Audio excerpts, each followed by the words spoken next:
Hello, ghouls, and welcome to the most haunted ship in the world, and one of the most unique haunts that you'll ever see. Today, we're on the Queen Mary and attending Dark Harbor. This historic ship is permanently docked in Long Beach, California, and serves as a hotel and is apparently extremely haunted, so naturally, I'll be staying the night. Also, for spooky season, the ship puts on a haunt called Dark Harbor, which features mazes in and around the ship, making it one of the most authentically scary events I've ever been to. Let's set sail on a spooky adventure.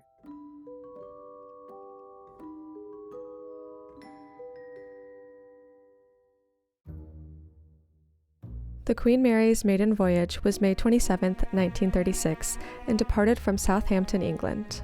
The ship only sailed until 1967 and is now permanently docked in Long Beach, California, and serves as a hotel and event space. I find the decor, architecture, and lighting of the ship so cozy and has touches that remind me of The Shape of Water and BioShock, spooky and beautiful.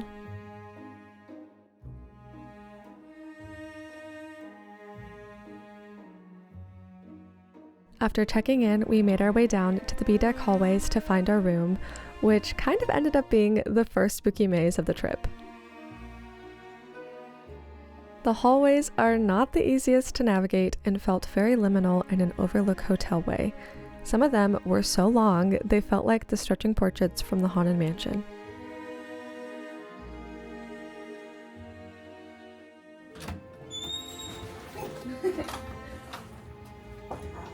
Cozy room. It's very cozy. We checked our view of the Long Beach coastline and dropped off our bags before going to explore the ship further. From the upper decks, we had a lovely view of the Dark Harbor event space.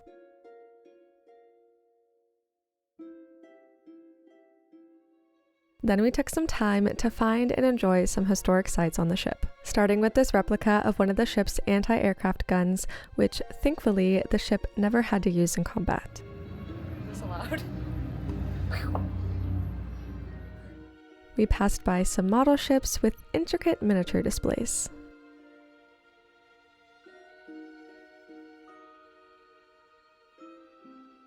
We took a brief look at this antique exercise equipment before arriving at my favorite display, this creepy recreation of a children's play area, complete with dolls that are definitely haunted. It was about time for something less creepy, so we stopped in the ship's candy store. Goo Goo Cluster. I need me a Goo Goo Cluster. Chuckles? I want a chuckle. What the heck is a chuckle? I used to get down with these. I can't even believe I got down with those because they just taste like nothing. I think it was just fun to lick them off paper.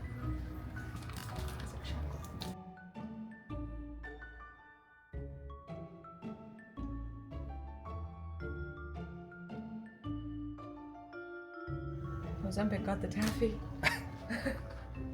Right across from the candy store was a cute little bookshop where I was happy to see that they were proudly displaying some spooky classics with gorgeous covers.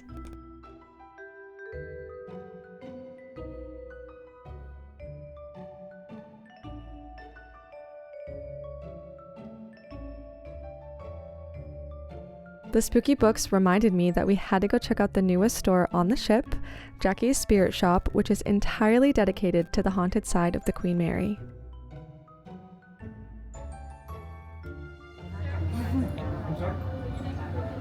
Should I?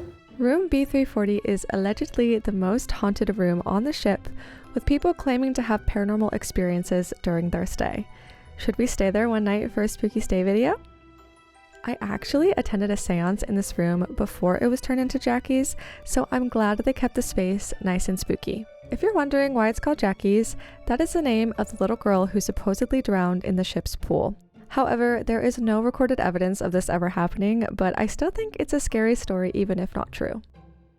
This Ouija board might help you put the spirit in these spirit jerseys.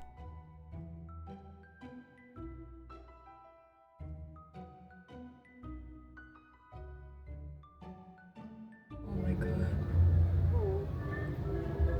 Terrified of you in real life. As it got later, the once busy boat took a new, more sinister vibe, which meant now was the perfect time to visit one of the most haunted sections of the ship, the first-class swimming pool. This area is not accessible to guests, but I was lucky enough to be invited to a paranormal investigation on the Queen Mary last year, so here's some footage from some of the off-limit areas I was allowed to explore.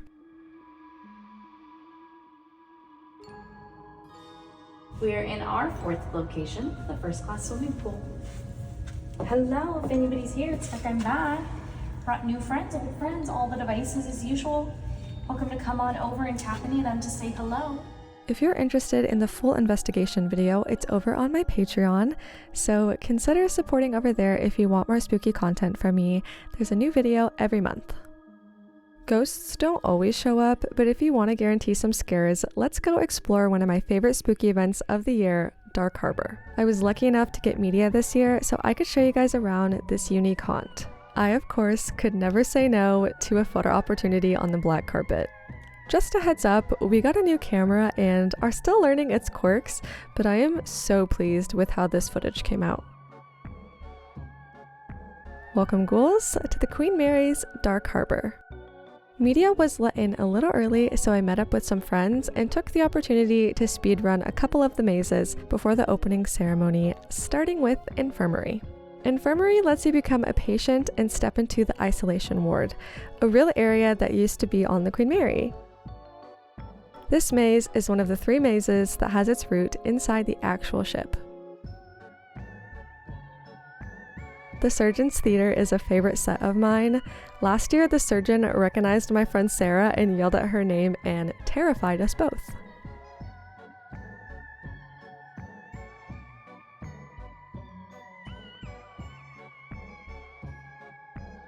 I think my favorite part of Dark Harbor is the detailed makeup and how creative they are with their set pieces in building a maze using the space of the ship.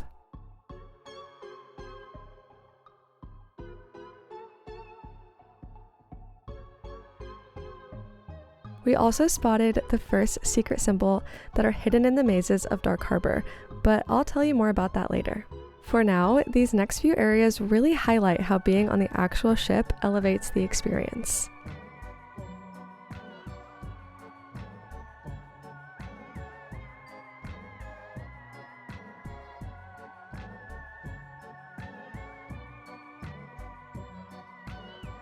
We even got another peek into Jackie's spirit shop, which is right where the maze exits.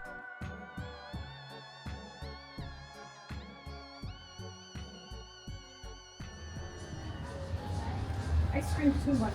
One down. That guy got me twice.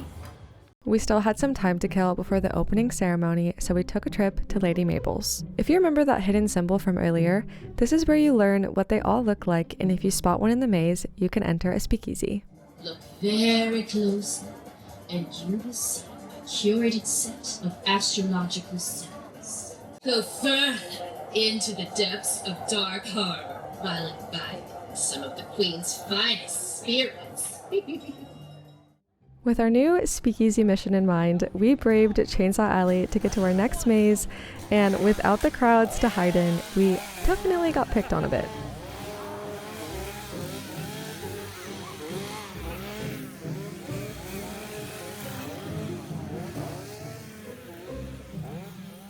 We made it to Feast with our legs intact and entered our next maze.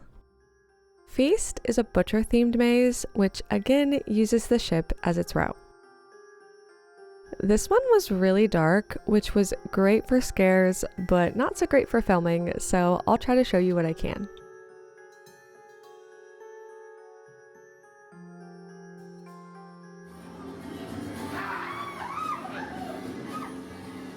Right at the end of our maze, we spotted one of the speakeasy symbols, and this time we followed it in to an amazing setup. This one featured an elaborate feast of human flesh, complete with the butcher at the head of the table. Each speakeasy features 3 themed drinks, 2 cocktails, and 1 mocktail, which I really appreciated. But we weren't thirsty just yet, so we admired the room for a bit and said goodbye to Feast to make our way to the main stage. Good evening and welcome to Dark Harbor 2025.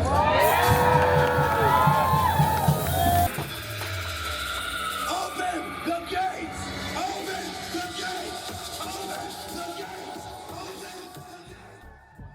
With the event officially opened and the scare actors released, Dark Harbor took on a new life and the spooky night truly began.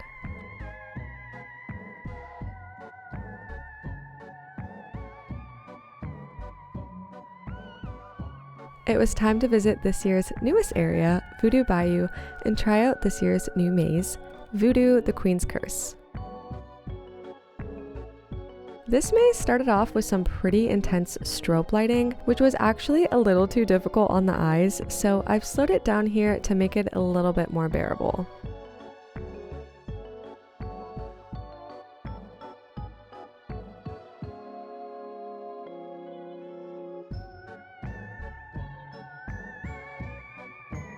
I was getting big Pirates of the Caribbean and New Orleans vibes in this room, where we spotted another speakeasy entrance.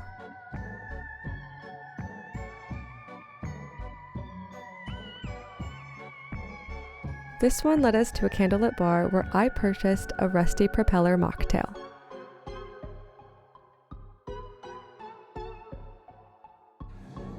Very sour. I like it. Then it was back inside to finish up the maze. The prop work on this maze was very dense and detailed. I have friends that did prop work over at Not Scary Farm, and it's so fun to think about how each item was made and placed to tell a story.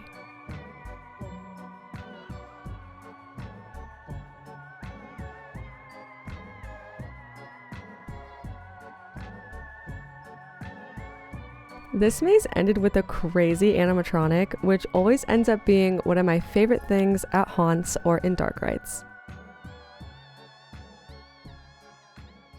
We decided to fuel up on some voodoo fries, which were actually pretty tasty. I was just hoping for a little bit more spice.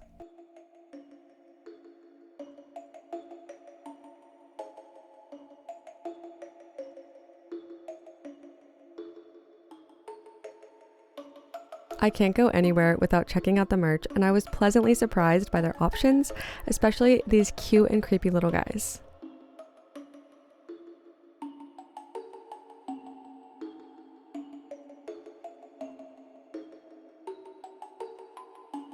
They also had a lot of clothing options, and some were pretty decent and wearable.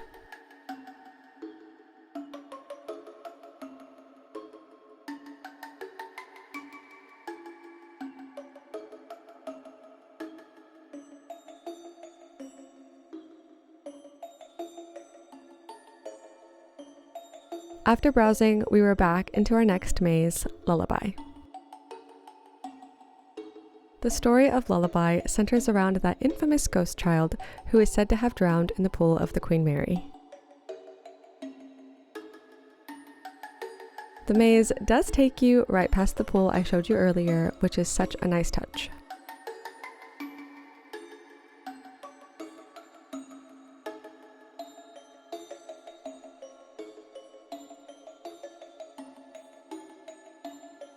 One of the most creative portions of the maze is a walkway which takes you across a large pile of mechanical equipment. The path is rigged with devices that fall an inch or two as you walk over it, making it feel like the bridge is collapsing right under your feet.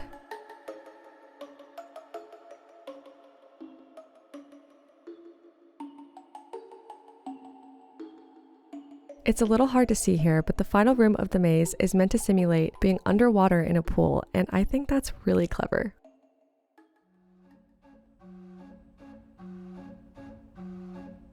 As a clown-loving girl, I just had to make my way to the Halloween Carnival. This is one of my favorite areas, even if it can be a little overstimulating.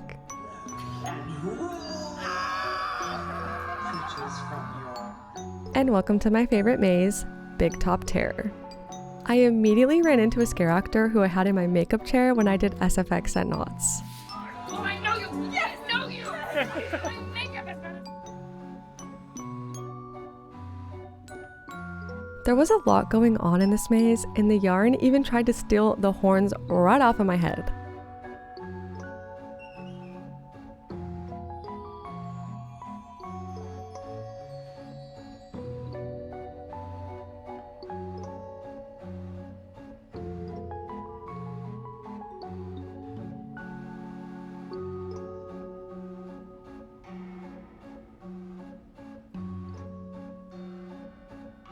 I think I was having just a little too much fun in this maze, and I forgot that I was supposed to be getting scared, especially in the ball pit area.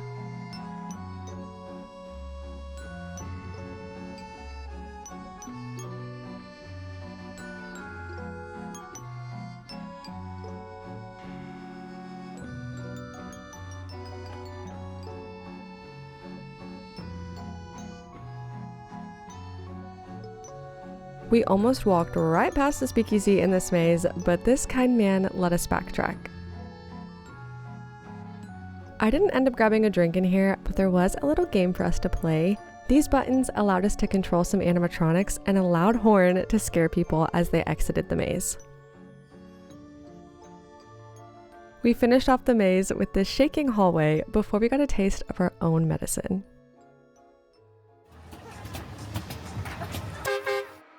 It was almost time to say goodnight to the Queen Mary, but we had one more show to catch. So we followed the ringmaster to the main stage and enjoyed a drag performance from Selena Blackwater.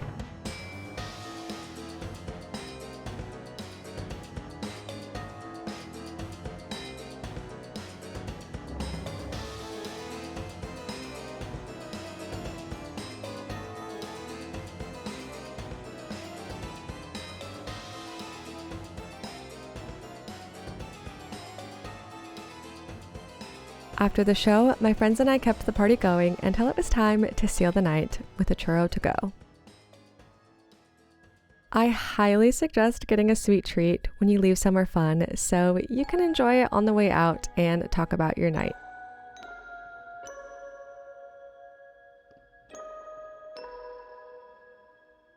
Thank you guys so much for spending a spooky night with me on the most haunted ship in the world. I hope you have a wonderful and spooky day.